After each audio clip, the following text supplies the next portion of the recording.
Hi Wes, lovely to meet you yesterday and do a little bit of work on your game. First of all, pretty straightforward session. We've got to try and reduce the tendency to hit the ground behind the ball. If we take a little look at why that's happening, first of all, on the way back, the right arm, or the arms in particular, fold too quickly. When the elbows divide and the arms fold quickly, the radius of the swing is compromised, it's reduced. It's then got to be regained on the way down, and when we do that, you can see from the top, club gets thrown away from the body. We get a very wide, what we call a wide release point. Remember we were discussing in the lesson yesterday, from that point on now, you're just going to release and unhinge the wrists. And unfortunately what happens now is you run the risk of hitting the ground behind the ball, weight's moving back fractionally.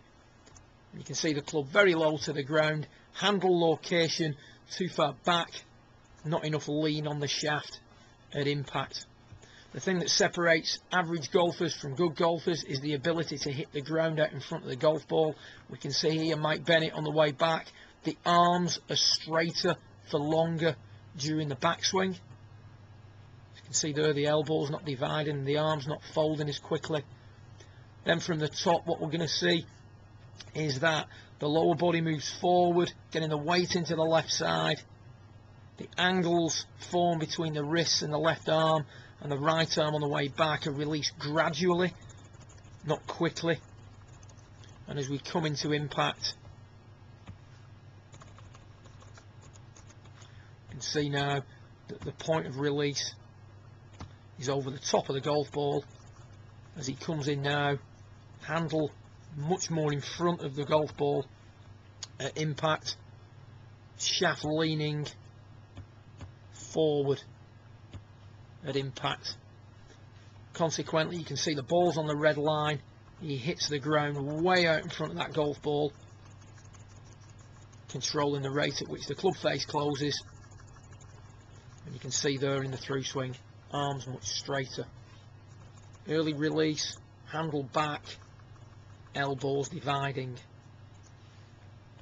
So what we've asked you to do here is simply address take your address position with the club over the top of a cane, trying to keep the arms straight in the backswing.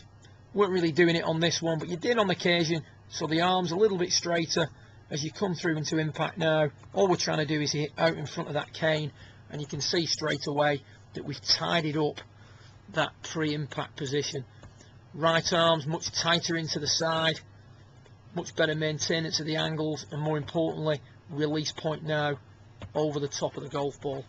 As you're coming into impact, you're going to lead more with a handle, get a little bit more shaft lean, or a lot more shaft lean. Much more similarities with what we're seeing with a golfer in the centre of your screen.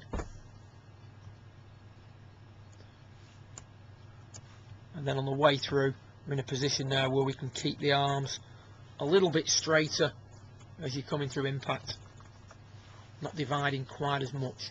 So key thoughts for you: arms straight, hit out in front of the golf ball, or certainly use a cane to try and encourage that sort of movement. Good luck with it, and look forward to speaking with you again in a couple of weeks' time. Well done.